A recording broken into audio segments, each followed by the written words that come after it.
රුධිරයට රතු පැහැය ලැබී තියෙන්නේ රතු රුධිරාණු හින්දා. රතු රුධිරාණු වල හිමොග්ලොබින් කියන ප්‍රෝටීනය අඩංගු වෙලා තියෙනවා.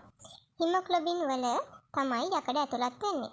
මෙම යකඩ පෙනහැල්ලෙන් ලැබෙන ඔක්සිජන් එක්ක ක්‍රියා කරලා තමයි අපිට රතු පැහැය ලබා දෙන්නේ.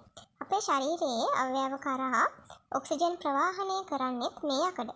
ඔක්සිජන් සහිත රුධිරය දීප්තිමත් රතු පාටක් ගන්නවා. ඔක්සිජන් ඉවත් වූ රුධිරය තද රතු පැහැයක් ගන්නවා.